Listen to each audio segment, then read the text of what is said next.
Server बंद आहे, काहीच करू शकत नाही. आम्ही काय करायचं? सकाळपासून इथंच थांबलो आहोत. प्रवासाच्या सवलती रद्द केल्या. 253 रुपयांचे स्मार्ट कार्ड घ्यायला लावत आहेत. हे तर हजारो कोटींची लूट आहे. शेतकरी मित्रांनो, शेतकऱ्यांसाठी ही एक महत्वाची बातमी आहे. महत्वाची बातमी याच्यासाठी की शेतकऱ्यांचं पूर्ण लक्ष हे शेती व्यवसायाकडे लागलेलं असतं आणि शेतीविषयी सरकारचे नेहमी नवीन नवीन अपडेट्स येत असतात, नवीन नवीन नियम येत असतात, योजना येत असतात आणि त्या योजनांची माहिती अद्ययावत असणं गरजेचं असतं. सध्या आता उन्हाळ्याचे दिवस सुरू असल्याने सार्वत्रिकपणे उन्हाचा पारा वाढलेला आहे आणि हा पारा वाढलेला असतानाच दुसरीकडे शेतीच्या खरीपाच्या हंगामाची लगबग सुद्धा आता शेतकऱ्यांमध्ये सुरू झालेली आहे.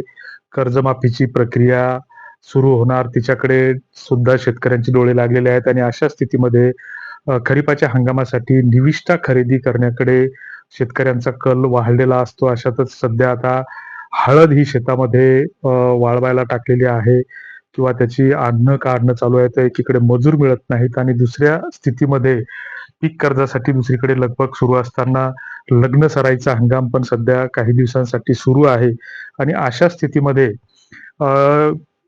जी काही खरीपाचा हंगाम सुरू होण्यापूर्वी शेतकऱ्यांची जी काही लगबग असते तर ती खत आणि बियाणे खरेदीकडे आणि खत बियाणे खरेदी करत असताना दरवर्षीच शेतकऱ्यांची तारांबळ उडत असते.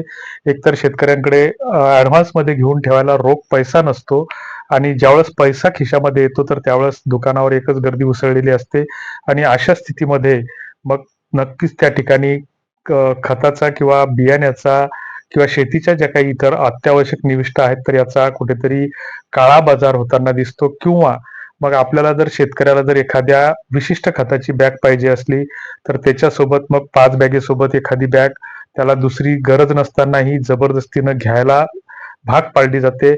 असे हे प्रकार दरवर्षीचेच आहेत आणि सातत्याचे आहेत.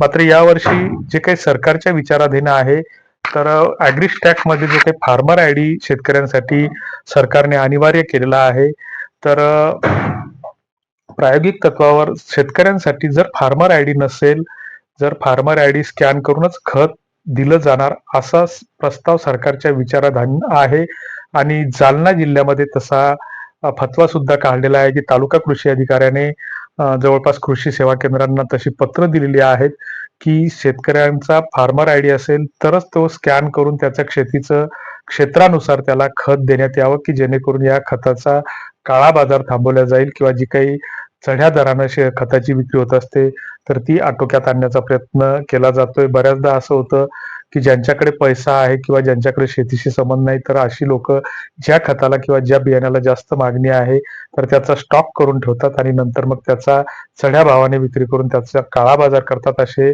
प्रकार किंवा अनुभव अनेक वेळा यापूर्वी शेतकऱ्यांना आलेले आहेत आणि मग या गोष्टीवर नियंत्रण ठेवणं कठीण जातं. अशा स्थितीमध्ये जालना जिल्ह्यामध्ये जरी हा फतवा निघालेला असला तरी सार्वत्रिकपणे पूर्ण महाराष्ट्र राज्यात याची अंमलबजावणी होऊ शकते.